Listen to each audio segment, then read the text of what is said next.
session. It is my big pleasure to introduce our first speaker for this session, Professor Marithania Silvero, and she will tell us about the conjecture of Kaufman on alternating in pseudo-alternating links. So please. Okay, so thank you, and I would like to thank to the organizers for the opportunity to present this work here, and also all of you for attending. So today it was supposed to be February 1st, but I'm speaking from Spain, so it is 2 a.m. here. Wow. Sorry. And yes, so here is February the 2nd. So to speak about a conjecture by Louis Kaufman. This was the first problem I worked in when I was doing my PhD thesis. So his conjecture established that there are two families of links, the family of alternative links and pseudo-alternating links, and that both families are equivalent to. So just to make it short, I found a counterexample. So we refute the conjecture. So the structure of the talk is this one. And I will start the first part with the story, but not the story of the conjecture, but my story with Lou and his conjecture. So let's start. I first met Lou when I was PhD student in 2013. So I had just started my PhD, and my supervisors gave me as a problem for my thesis his conjecture, the conjecture that he stated in this book, Informal Knot Theory, and it was published in 1983. So by that time, it was spring 2013, and I was visiting Joseph Chitinsky for 3 months at his institution at George Washington University, and I was starting exploring the conjecture. Sorry. So I was super excited one day when Joseph came and he told me, hey, we are having knots in Washington here while you are here. And even more, Lou is coming to the conference. So I was super happy because I was going to meet Lou. I have came from Spain to meet a very well-known mathematician, Joseph, the P of Homefly PT. But now I was going to meet another super well-known mathematician, the Kaufman of Kaufman's bracket. So I was very happy, but then Joseph had other surprise to me. The organizers had decided to give me the opportunity to present what I had been studying about the conjecture in front of Lou. So this was my first conference of knot theory ever. I was giving my first talk about a conjecture of Lou Kaufman, and Professor Kaufman was in front of me. So for me, that was a dream come true, but at the same time, I felt a lot of responsibility, right? I gave the talk, it went well. This picture is of right after the talk. And when I finished, Lou came and he said, good job. And to me, that sounded like the best reward one could get. So that night after the conference, we had social dinner at Joseph Santeresa's house. And Lou, there was a pool table there, and Lou was looking for someone to play pool with him. So I say, Professor Kaufman, I will play with you, but if I win, you have to help me to solve your conjecture. And he said, of course, sure, let's play. And well, I have never played pool before, and Lou is an expert, so you can imagine who won. But even if I lost that time, I won a lot, because since that moment, Lou started taking care of me mathematically, and he even invited me to visit him at the University of Illinois at Chicago, at his institution, to prove the conjecture. So we arranged my visit to him for autumn 2014, but in the meantime, something good happened. I found a counterexample to his conjecture. So I wrote him a bit afraid of what he was going to say, but he was happy. He was super nice to me. and he kept his invitation to Chicago. And what is better, he told me that, well, we could think in some problem for us to work together. So this is what happened in September 2014. I visited Lou in Chicago, and we started working in a joint project, but this is other story. So what I wanted to point out is that I'm super grateful to Lou, who has helped me a lot, not just while I was a PhD student, but also, sorry, also while I was postdoc, and even nowadays, each time we coincide in a conference, he's very helpful, very supportive, and very nice to me. So now I would like to move to something a little bit less personal and more mathematical. And I want to tell you about Lou's conjecture and how I solve it. So as I told you at the very beginning, the conjecture established that there are two families of links, alternative and pseudoalternating, and that they are both equivalent. So let's start from the beginning, and let's start with the definitions. So imagine we are given a link. In this case, I'm going to include a lot of examples, a lot of pictures, so everything is clear and definitions can be followed straightforward. So imagine we have this example, knot 943. Consider a diagram of the knot. Sorry, and we orient it. So we have oriented the diagram, we can consider safer smoothing, right? The unique smoothing preserving orientation. If we this smoothing, we get a set of topological circles in the plane. Maybe some of them are nested, but this is okay. And now, once we have this set of circles, this set of circles, we are going to include a segment indicating the place where there was a crossing. I'm going to use the green color for the places where we had a positive crossing, and a negative, a red segment for the places where there was a negative crossing. So in this example, we have something like this. For example, this crossing here was positive, so we have a green segment here. This crossing here was negative, so this is the reason why we had a red segment here. So we say that a link is alternative, that a diagram is alternative if when we do this construction and we reach this smooth diagram, in every region, all the segments are of the same sign, meaning that in each of the regions that these circles split the plane in each of these regions, the colors are the same. So in this case, you see that in the non-bounded region, we have just green segments, meaning positive crossings. So this is okay. But if we go, sorry, in this region, we have green and red segments, meaning that this diagram is not alternative because we have two both colors in the same region. So this is not alternative. And a link or a knot is said to be alternative if it is possible to find a diagram representing it which is alternative. So we have the question, is not alternative? So this diagram, D, is not alternative. But if we take this diagram and we do this transformation, we get an equivalent diagram representing the same knot.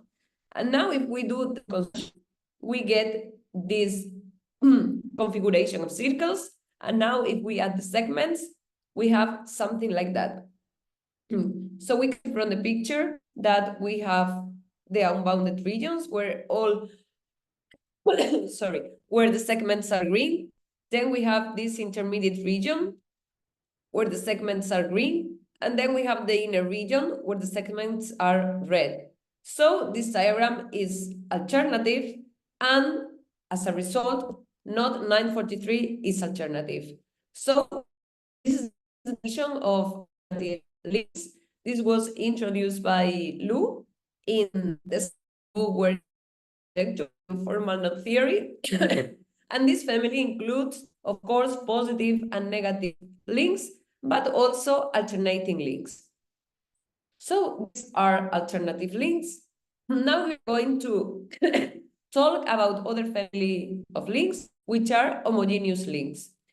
So let's go back to our construction. We have our knot, we had done this smoothing, and we have this configuration of circles and segments with colors, red for negative crossings. And now we are going to graph just by associating a text for each of the circles in this smoothed diagram and connecting two vertices with an edge for each segment connecting the corresponding circles in this diagram. So this is called the Seifert graph associated to the diagram. So it is easy to see from the picture that from the smoothed diagram, you can recover the original diagram, but from the Seifert graph, you cannot. We have lost a lot of information, like the relative position of the crossings, and also whether the circles are nested or not. So this is the Seifert graph associated to the diagram. And now we need to introduce a very quick definition concerning graphs. So if we have a graph, we know what is a cut vertex, right?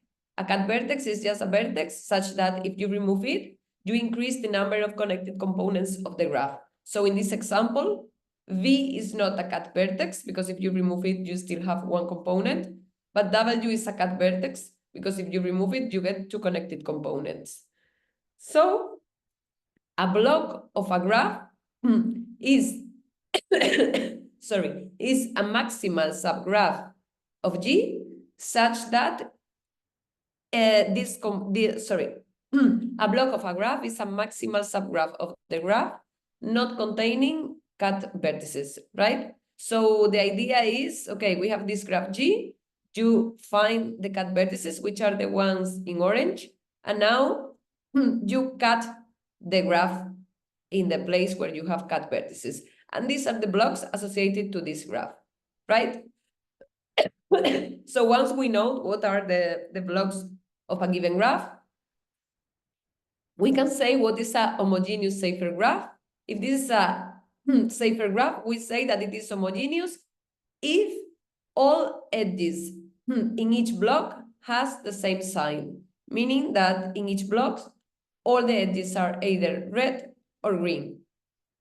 If we have a diagram, we say that it is homogeneous if the associated Seifert graph is homogeneous, and we say that a link is homogeneous if it can be represented by an homogeneous diagram.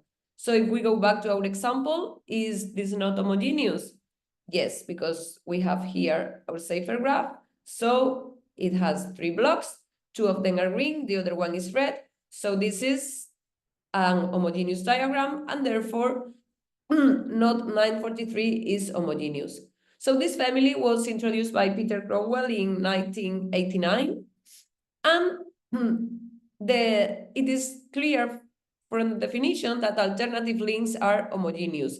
In fact, alternative diagrams are homogeneous, and the reason is that if we have a circle in the smoothed diagram separating if we have a circle in a smoothed diagram having circles outside and inside it, then the corresponding vertex in the graph becomes a cut vertex.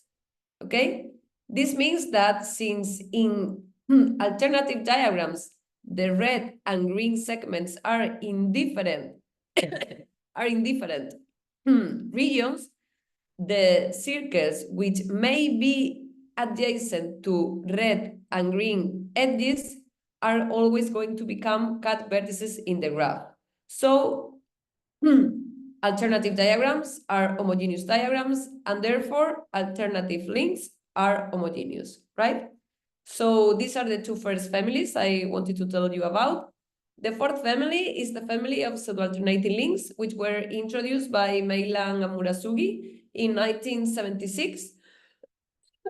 So first, we need to introduce primitive flat surfaces, and primitive flat surfaces can be thought like these ones in the picture. We can think of them as a set of these that we have in the plane, and now we connect them by half-twisted bands in such a way that all bands has to be had to turn in the same direction.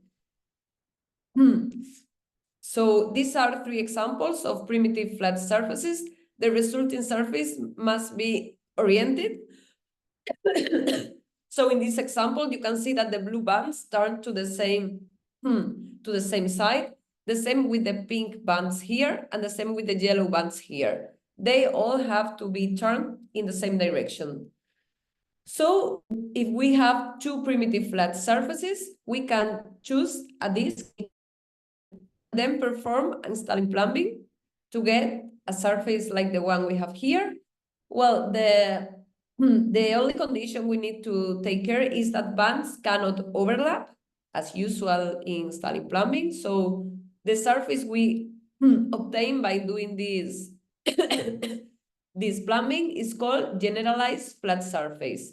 And once we have a generalized flat surface, we can take another primitive flat surface, for example, this one, and add this here, and again perform a plumbing, and what we get is always called generalized flat surface, right? So once we have a general flat surface, we can pay attention to its boundary, and its boundary is a pseudoalternating link. So in other words, a pseudoalternating link is a link spanned by a generalized flat surface. So again, it is clear from definition that homogeneous links are pseudoalternating, and the reason is that we can think in each block in an homogeneous graph as this block is giving rise to a primitive surface that we are going to plumb to construct the generalized flat surface. So since all edges in each block of an homogeneous graph have the same sign, we present this condition that all bands in the primitive surface rotate in the same direction. So for these, homogeneous links are pseudoalternating. So we have these inclusions. And what Kaufman conjecture in 1953 was that the family of alternative and pseudoalternating links were equivalent, meaning that these three families are equivalent. So it was Lu, the one who presented this as a conjecture, but a similar question was posed by Meilan and Murasugi. So, sorry. So this is the conjecture, and now we are going to see how we disprove it. So let's see the counterexamples. The problem to find a counterexample is that since these three definitions of alternative, homogeneous, and pseudoalternating links rely on the property of being, the property that there exists a diagram having whatever property, it is not easy to determine when a link is not alternative or is not homogeneous or is not pseudoalternating. So this is the tricky part in the conjecture. So the tool we used to find the counterexample was given by Peter Cromwell, and it was based in a bound given by Conway polynomial. So let's recall it very quickly. So we have Humfly PT polynomial that you all know. This is the plus, a diagram with a positive crossing, the minus, the same diagram, but with this crossing switched to negative, and the zero, the diagram where this crossing has been smoothed following safer smoothing. And Conway polynomial, we consider just the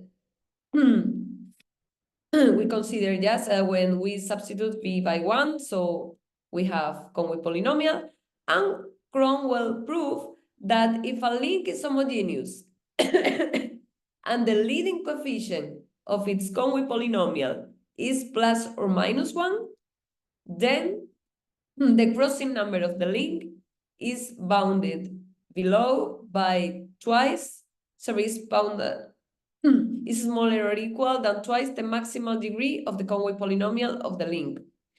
So with this, we get an abstraction for a link to be homogeneous. And this is what we did. So this is the first counterexample we found. This is a two-component link with genus 1. Its crossing number, you can look for it in Not Atlas, its crossing number is 9. And if you compute its Conway polynomial, you get z to the third power plus 4z. So the maximal degree is 3, and its leading coefficient is 1. So we can apply Cromwell's result, and we get that this link is not homogeneous. So now the question is, okay, but is this link pseudo-alternating? And this is not easy to see, but if we start from the diagram, we take this blue strand, we start doing some transformations like in the picture. Now we do Rademacher one, we start playing a little bit with this, doing some isotopies to see the surface clearer. We get something like this, and now it is easy to see from here that this link bounds a generalized flat surface. If you don't see it from this picture, we can just take this little orange disc here out, becoming this green disc here. So you see that this is a flat generalized surface obtained by plumbing 3 primitive flat surfaces, each of them with 2 bands. So the link is pseudo-alternating, and we have proved before that it was not homogeneous, so this was a counterexample to loose conjecture. But we can say, okay, we have chosen an orientation. Imagine we reverse, as here, the orientation of the orange component. Now, if we smooth the diagram, we get something like this, meaning that all crossings are negative in this picture, in this diagram, sorry. So, since all crossings are negative, the link is alternative and therefore homogeneous and therefore pseudo-alternating.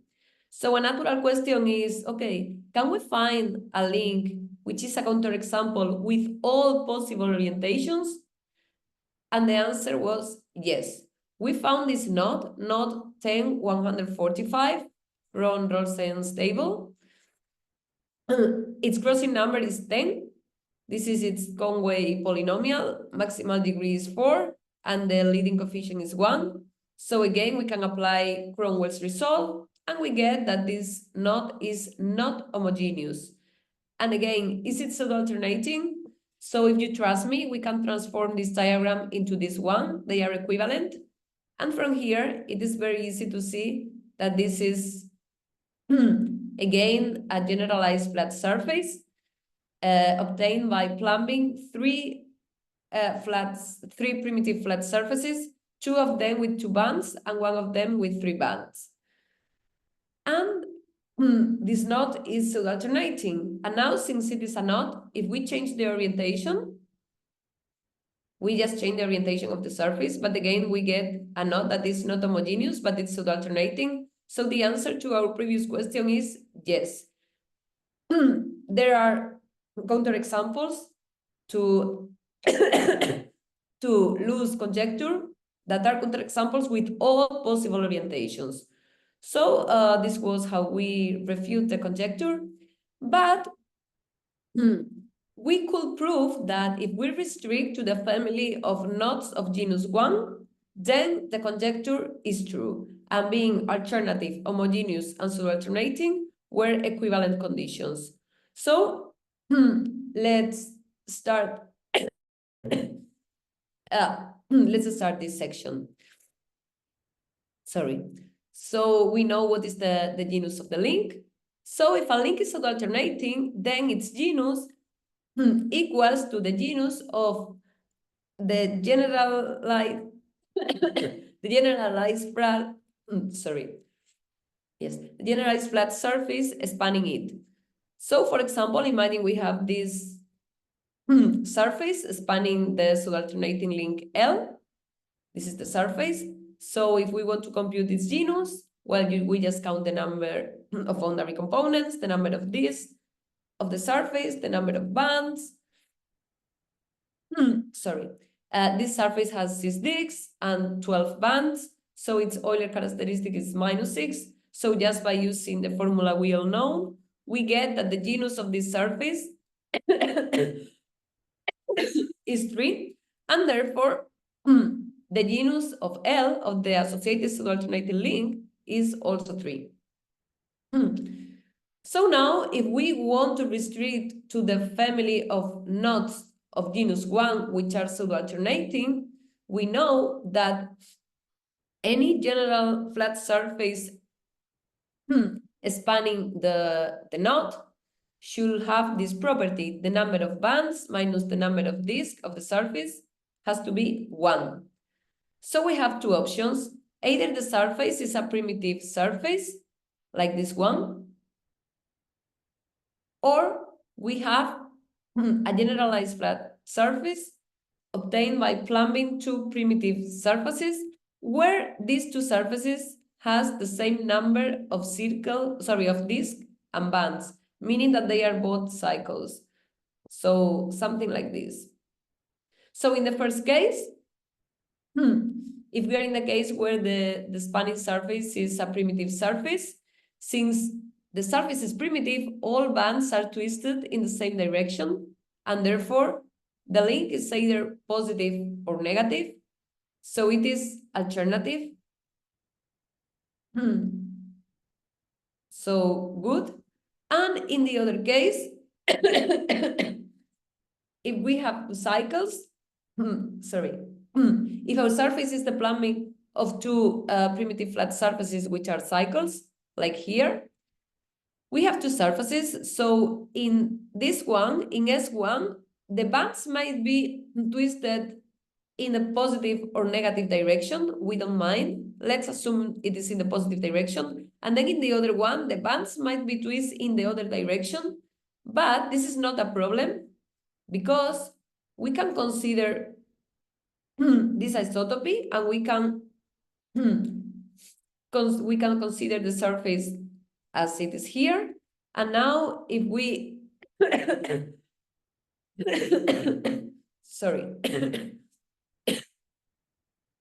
and now if we consider the link spanned by this surface, this knot, the knot K, and we consider the smoothed diagram, we might have positive crossings coming from one of the surfaces and negative crossings coming from the other surface, but they are going to be apart because of the plumbing disk, because of this disk here. So again, the knot is going to be alternative. So what we prove is that no matter in which of the two cases we are, if we have a knot of genus 1, which is pseudoalternating, then this knot is alternative. So since the other implication was clear from definition, we get of knots of genus 1, the conjecture is true, and being alternative, homogeneous, and pseudoalternating are equivalent.